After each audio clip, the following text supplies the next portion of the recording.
Musique brésilienne, Victoria Abril, 13h17 à Tunis International. Ravi de vous retrouver pour la dernière partie de Au gré d'actualité avec le Séville Technique, côté micro et en direct de Studio 1. Votre ami de Deschèches, au sommaire de l'émission, je vous ai parlé des journées d'art contemporain de Carthage. Et oui, ça commence aujourd'hui, mercredi, aujourd'hui, l'ouverture officielle sous le haut patronage de M. Zine Mohamed Hamd Zinadine, ministre des Affaires culturelles. Donc ça sera, il y aura donc beaucoup d'artistes, exposition des ministres des Affaires culturelles, des ministères des Affaires culturelles, exposition des jeunes créateurs et puis exposition de l'Union des artistes plasticiens tunisiens, sans oublier exposition du syndicat des artistes plasticiens et puis l'exposition de la Fédération tunisienne des arts plastiques avec également l'exposition des régions, les meilleurs projets, et puis l'exposition des galeries tunisiennes. C'est vrai qu'aujourd'hui, c'est bien qu'on se pense comment les galeristes travaillent, en même temps c'est bien de les structurer. Et moi, ça me fait penser à Hamad Chilif, peut-être le plus grand galeriste qui a quitté ce monde, la galerie Fala Chilif Art, et qui a créé également l'espace d'Al Chilif à Sidi Jmour, à Djerba, et ça c'était aussi, et c'est quelqu'un quand même qui a fait un travail extraordinaire. C'est peut-être l'un des seuls à connaître réellement ce métier pour avoir vécu du côté de la Suisse comme du côté de Paris, où il a côtoyé peut-être les grands galeristes, et ce background lui a donné réellement beaucoup de possibilités pour travailler tranquillement. Et dommage que ce savoir-là est resté peut-être là parce qu'il a quitté ce monde. Et c'est bien aujourd'hui que l'exposition des galeristes également se trouve là-dedans aussi, puisqu'il s'agit d'une exposition du 19 au 23 septembre, donc c'est quand même 4 jours, donc pas mal. Il va y avoir pas mal de monde de l'étranger qui viendront. Alors là, moi j'ai choisi pour une jeune fille, Sabrine Chauch, qui expose avec ces jeunes-là, avec ses peintres, ses plasticiens, et qui va nous parler un petit peu de ce qu'elle a fait. Bonjour. Bonjour. Ça va? Très bien, merci. Bien. À l'aise? Ouais. Sinon, je reprends l'intro, moi, il n'y a pas de problème. Non, c'est bon, c'est cool. C'est cool, c'est bien. Vous exposez, donc c'est la première fois où vous faites partie d'une exposition aussi grande? Exactement. D'accord. Donc, c'est ma première, on va dire, collaboration Oui. dans une foire aussi immense, on va dire, en Tunisie. Mmh. Et j'espère de tout cœur. Vous appelez ça une foire ou bien une... C'est limite une foire. Chaque galerie aura un stand. D'accord. L'État aura un stand et tout. Donc, d'accord. J'espère que ça ne sera pas la foire. Ça non, sera bien organisé. J'espère aussi. Et donc, c'est votre première exposition donc, de ce calibre-là. Exactement. Sinon, auparavant, vous avez fait quoi? Des petites expos par-ci par-là et voilà. Donc, d'accord. Qu'est-ce que vous appelez petite exposition, une grande exposition? Une petite exposition, c'est une exposition où on essaie de se faire connaître. D'accord. De montrer déjà son art. C'est difficile en Tunisie? Ouais, oui. Trop. Oui. Et d'essayer de se faire accepter déjà. D'accord. Qu'est-ce qui est difficile? De se faire accepter ou qu'ils acceptent votre travail parce que vous avez du talent? Les deux. Les deux. Les deux. D'accord. Et surtout quand on est jeune. Mm-hmm. Donc il y a les artistes de renom, il y a les anciens, les maîtres. D'accord. Et nous, on est petits, on essaie de s'intégrer dans tout ça. Et vous avez été influencé par une école de peinture en Tunisie ou un peintre qui vous a... Un peintre, oui. Il y a Matisse Kandinsky. D'accord. Donc j'adore. Oui. Et j'essaie de traduire un peu leur non, langage. de pas tunisien, je parle. Tunisien, non, pas vraiment. Non, je veux dire parmi les grands, que ce soit l'école de Tunis ou bien Habib Bouaben ou Gorgi, oui. Rafik Kamel, qui à mon avis est un très grand également, j'espère qu'il est à l'écoute. Non, vous n'êtes pas, non, c'est pas votre inspiration. Donc c'est Matisse pour vous. Ouais, c'est Kandinsky, c'est Miro. Oui, j'adore, je trouve ça léger et profond en même temps. D'accord. Simple, mais super profond. Bah oui, parce que l'art est universel, c'est bien d'aimer les grands, que ce soit ici ou ailleurs, hein, c'est pas important. L'essentiel, c'est d'être dans la culture et d'être dans le monde, parce que c'est ça le plus important, peut-être, hein, je ne sais pas. Effectivement, mais il faut travailler dur, faire plein de recherches, essayer de trouver son style graphique, essayer aussi de s'imposer et trouver sa propre technique. Donc ça, c'est le plus difficile. C'était le plus difficile pour moi, c'est de trouver ma propre technique. D'accord. Votre propre technique, Sabine Hichem, je rappelle qu'on n'est pas du tout, on a le même nom de famille, mais on n'a aucun lien. Parenté. Bah oui, non, parce que c'est vrai que je ne veux pas qu'on pense que c'est de la familiarité, bien au contraire. Vous avez trouvé votre voix, ça veut dire quoi? Vous avez trouvé le style qui vous convient le mieux, qui correspond par rapport à vos émotions, sensibilités et en même temps culture? Exactement. Parce qu'en fait, académiquement, on peut travailler, moi c'est mon avis personnel, on peut bien travailler sûr, vous êtes là pour ça. Le dessin académique, la perspective, les portraits et tout.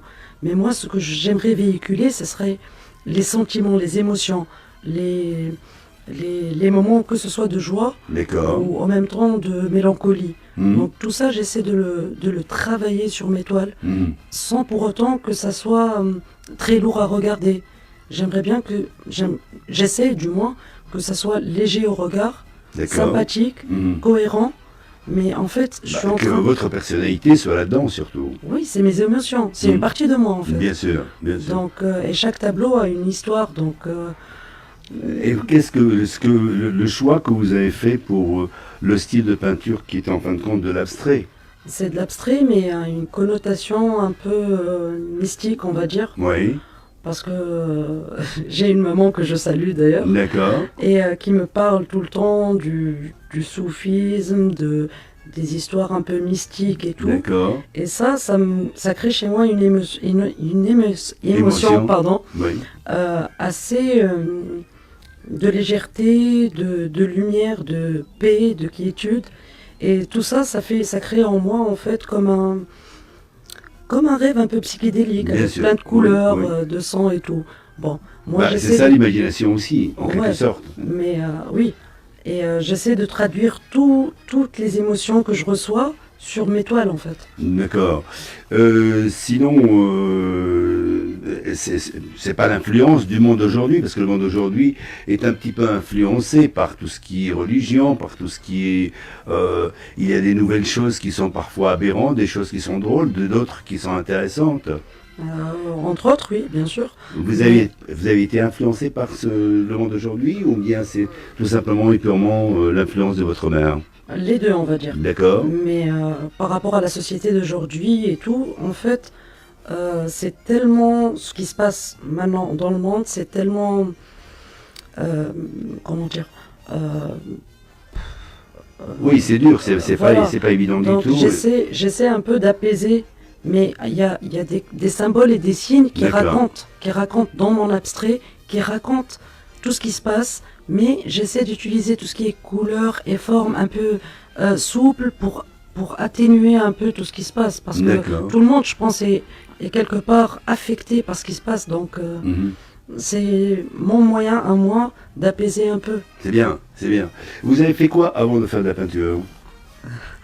En deux mots, parce que c'est bien de le dire aussi. Donc vous avez fait une école de design, je crois. Une école de design, une école de cinéma. D'accord. Et un peu d'architecture. Oui. Donc vous avez touché à tout dans une forme d'art, mais l'art qui vous a plu le plus, c'est la peinture. La peinture, voilà. Oui, oui. Donc c'est le seul moyen réel que avec lequel j'arrive à m'exprimer, à véhiculer beaucoup de choses.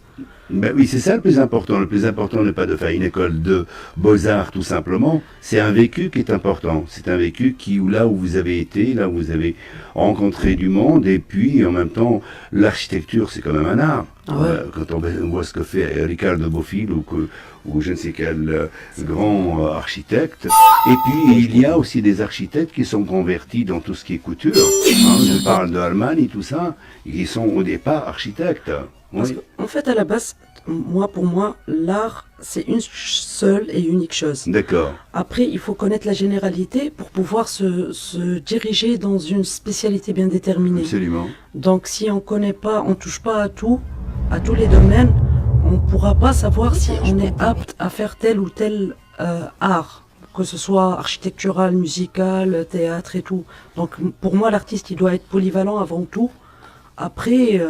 si on a toutes les données, l'artiste pourra en fait choisir sa spécialité. Hein. Et en plus de ça, vous avez eu un article quand même assez grand aujourd'hui dans un quotidien en langue française, quotidien tunisien, d'un grand quand même, il s'agit de Rossine Kili, qui est à mon avis quelqu'un qui a réellement bourlingué, c'est le cas de dire, dans l'art plastique d'une manière générale, et puis qui est enseignant, il est aussi responsable de pas mal d'expositions. Et puis, il a été aussi à la commission d'achat pendant plusieurs années. Et il a aussi la particularité de ressembler un petit peu à Danny DeVito, le comédien américain. Il est petit de taille, trapu, en même temps nerveux, très sympathique. Ben, je crois qu'on a fait le tour. Oui. Sabrine, je rappelle que vous exposez. Vous, c'est quel jour exactement? À partir de l'ouverture, ça sera aujourd'hui le 19 à 19h. D'accord. Et la clôture, ça sera le 23. D'accord. D'où donc vous... je serai sur les lieux.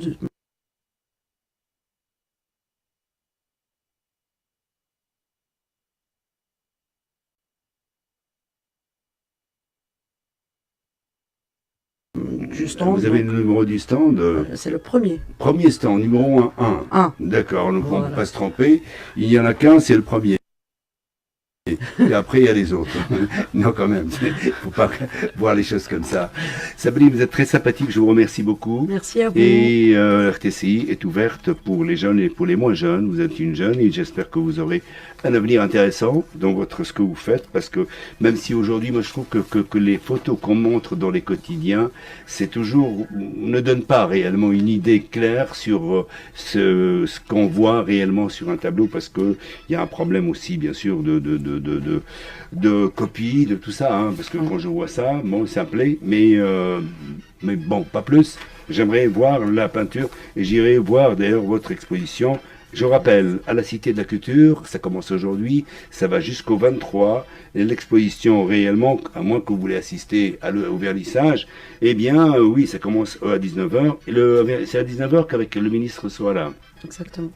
Voilà, si vous avez des choses à dire au ministre, eh bien soyez là à 19h, sinon jusqu'au 23, vous pouvez y aller, et sans le ministre, et c'est pas grave. Merci beaucoup, à très bientôt. Merci. Il est 13h29, on arrive à la rubrique de les